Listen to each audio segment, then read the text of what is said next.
కార్తీక మాసం మొదటి సోమవారం పూజా విధానం, అలానే నారికేల దీపం ఏ విధంగా పెట్టుకోవాలి, ఎటువంటి సమయంలో పెట్టుకోవచ్చు, ఎప్పుడెప్పుడు పెట్టచ్చు అనేది కూడా ఈ వీడియోలో చూపించిపోతున్నానండి. అదేవిధంగా తులసి పూజ ఏ టైం నుండి స్టార్ట్ చేసుకోవాలి, ఎప్పుడు చేయాలనేది కూడా ఈ వీడియోలో చెప్పబోతున్నాను. హాయ్ అండి, welcome back to our channel Yashasvi world. First అందరికీ కూడా కార్తీక సోమవారం శుభాకాంక్షలండి.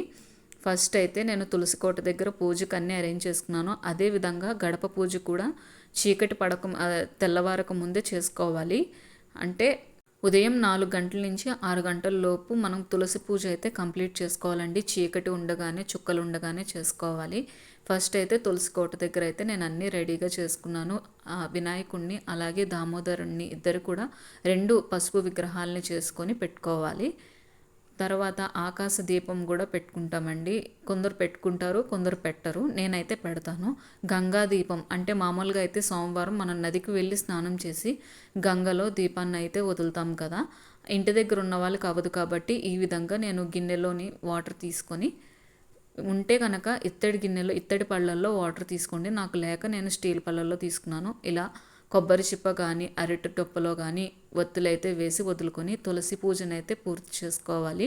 తులసి అమ్మవారికి ప్రసాదంగా బెల్లం కానీ, లేదంటే అట్టిపళ్ళు ఉంటే అట్టిపళ్ళు కానీ పెట్టుకొని ఒత్తులు వెలిగించుకొని కొబ్బరికాయ కొట్టుకొని ఈ విధంగా పూజనైతే పూర్తి చేసుకోవాలి. తులసి పూజ అయిన తర్వాత గడప పూజ చేసుకోవాలి. ముందుగా మనం పసుపు కుంకుమ అన్నీ పెట్టుకొని చేసుకున్నాం కదా, రెడీగా పెట్టుకున్నాం కదా, అలానే గడప దగ్గర కూడా ఒత్తులైతే వేసుకొని వెలిగించుకోవాలి. గడపకి అటుపక్క ఇటుపక్క 2 వైపులా చేసుకోవాలి.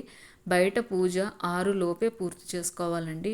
బయట పూజ పూర్తయిన తర్వాత ఇంట్లో పూజనైతే స్టార్ట్ చేసుకోవాలి. ఈరోజు సోమవారం, మొదటి సోమవారం కనుక స్వామివారికి ప్రత్యేకంగా నారికేల దీపాన్ని అయితే వెలిగిస్తున్నాను. ఈరోజు స్వామివారిని తెల్లటి పుష్పాలతో పూజించుకుంటే మంచిదండి. ఈరోజు అనే కాదు, శివయ్యకి ఎప్పుడు కూడా తెల్లటి పుష్పాలతోనే పూజించుకోవాలి. నారికేల దీపానికి ఒక కొబ్బరికాయ తీసుకొని దానికి సగానికి కట్ చేసుకోవాలండి.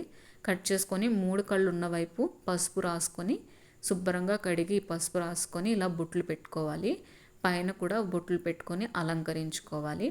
పళ్ళల్లోని తమలపాకు వేసుకొని 3 గుప్పెళ్ళ బియ్యం వేసి పసుపు కుంకుమ అక్షింతలు వేసుకొని స్వామివారిని తలుచుకుంటూ మనం రెడీ చేసుకున్న కొబ్బరి చిప్పు ఉంది కదా, ఆ చిప్పనైతే వేసుకొని దానికి నిండుగా ఆయిల్ని అయితే వేసుకోవాలి. నువ్వుల నూనె కానీ, లేదు అంటే కనుక ఆవు నెయ్యి కానీ, ఈ రెండిట్లో ఏదైనా వేసుకోవచ్చండి. వేసుకొని 3 ఒత్తులను అయితే వేసుకోవాలి. బ్రహ్మ విష్ణు పరమేశ్వర్లు గుర్తుగా మనం ఈ నారికేల దీపాన్ని అయితే వెలిగిస్తాము. అందుకని చెప్పి ముగ్గురికి 3 ఒత్తులైతే వేసుకొని ఈ విధంగా మనం రెడీగా పెట్టుకోవాలండి. స్వామివారిని తలుచుకుంటూ, వినాయకుల వారిని అలానే శివయ్యని, విష్ణుమూర్తిని అందరినీ తలుచుకుంటూ నేనైతే పూజనైతే స్టార్ట్ చేసేసాను. 2 దీపాలను కూడా వెలిగించి అలాగే నారికేల దీపం కూడా వెలిగించుకొని నా పూజనైతే ప్రారంభించుకున్నానండి. స్వామివారికి ఈరోజు కమల పువ్వులు ఉంటాయి కదండి, కలువ పువ్వులు, అవి పెట్టుకుని పూజిస్తే చాలా మంచిదండి. అవి పారిజాత పుష్పాలు, అలానే తెలుపు రంగు పుష్పాలు ఏవైనా సరే వాటితో స్వామిని పూజిస్తే చాలా మంచిదండి. దీపారాధన చేసుకున్న తర్వాత తాంబూలంగా అట్టిపళ్ళను అయితే పెట్టుకున్నాను. స్వామికి ఈరోజైతే పాయసం ప్రసాదంగా చేశానండి. సేమియా పాయసం కూడా స్వామివారికి ప్రసాదంగా నివేదించి సమర్పయామి అని చెప్పి కొన్ని నీళ్లు జల్లుకున్నాను. దీపం సమర్పయామి, అలానే నైవేద్యం సమర్పయామి అని చెప్పి స్వామివారికి అయితే నమస్కారం చేసుకున్నాను. ధూపాన్ని కూడా వేశానండి.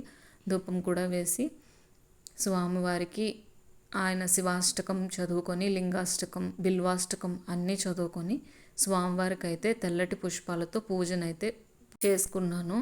ఈరోజు పూజ అయితే చాలా బాగా అయిందండి. ముఖ్యంగా విశేషంగా చెప్పుకోవాలి అంటే నారికేల దీపం ఉదయం 6:30 గంటలకి స్టార్ట్ చేస్తే రాత్రి 1 గంట వరకు దీపారాధన అయితే వెలిగిందండి. నాకైతే చాలా హ్యాపీగా అనిపించింది. ఇంకా నేను ఆయిల్ కూడా వేయలేదు, ఏమీ వేయలేదు.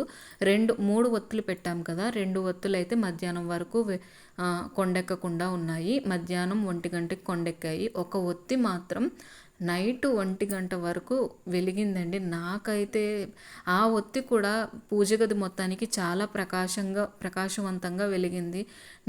నాకు అనిపించింది నేను చేసిన పూజ బాగా చేశాను అన్న ఫీల్ అయితే నాకు కలిగింది. ఎటువంటి దోషం లేకుండా చేశాను, అందుకే దీపారాధన అంతవరకు కొండెక్కకుండా ఉందన్న హ్యాపీ ఫీల్ అయితే నాకు కలిగిందండి. నారికేల దీపం సాయంత్రం కూడా పెట్టుకోవచ్చు. సాయంత్రం వేళల్లో నేనైతే మార్నింగ్ పెట్టుకున్నానండి. మార్నింగ్ కూడా పెట్టుకోవచ్చు. విశేషమైన ఫలితం వస్తుందంట సాయంత్రం పెట్టుకుంటే. ఈవినింగ్ మళ్ళీ దీపారాధన చేయాలి కదా. నారికేల దీపం చూసారు కదా, ఒక ఒత్తి వెలుగుతుంది. నేను ఆయిల్ కూడా మళ్ళీ వేయలేదు. ఆ దీపారాధన అయితే అలా వెలుగుతుండగానే మిగతా ప్రమిదల్లో కుందుల్లోని ఒత్తులైతే మార్చేసి స్వామివారికి ప్రసాదంగా అటుకులు బెల్లం పెట్టుకొని పూజనైతే ప్రారంభించానండి. స్వామికైతే ఈ విధంగా ఈరోజు నా పూజ అయితే ఈ విధంగా జరిగింది. అలానే బయట ఆకాశ దీపం, గడప దీపాలు ఉంటాయి కదా, సంధ్యాదీపం అవన్నీ పెట్టుకున్నానండి తులసి కోట దగ్గర. ఈరోజు ఉదయం నుంచి కూడా నేను ఉపవాసం అయితే ఉన్నానండి. కటిక ఉపవాసం ఇంకేమీ తీసుకోలేదు. సాయంత్రం చుక్కను చూసి అయితే నా ఉపవాసం విరమణ చేసి భోజనం చెయ్యాలి. చుక్క అయితే ఇంకా కనిపించట్లేదండి. ఇక్కడ నెల్లూరులో ఫుల్ వర్షాలు, అసలు ఆ మేఘాల వల్ల చుక్క ఎక్కడ కనిపించట్లేదు. మిరాకిల్ అంటే ఇదే. అంత వర్షంలో కూడా నాకైతే చిన్నగా ఒక చుక్క అయితే కనిపించిందా లేదా అనే డౌట్తో కూడా నేను మళ్ళీ ఒక 10 మినిట్స్ వరకు వెయిట్ చేస్తే మళ్ళీ కనిపించిందండి. నాకైతే చాలా హ్యాపీగా అనిపించింది. చుక్క కనిపించిన తర్వాత ఇంకా నేనైతే భోజనం అయితే చేసి నా ఉపవాసం అయితే విరమణ చేశాను. మాసంలో మొదటి సోమవారం పూజ అయితే నాకు ఈ విధంగా జరిగిందండి. చాలా హ్యాపీ ఫీల్ కలిగిందనమాట పూజ చేసిన తర్వాత. ఈ వీడియో కనుక మీకు నచ్చినట్టయితే ప్లీజ్ అండి లైక్ చేయండి, షేర్ చేయండి, అలానే సబ్స్క్రైబ్ చేసుకోండి. ఏమైనా డౌట్ ఉంటే కామెంట్ చేయండి. Thank you for watching. Bye.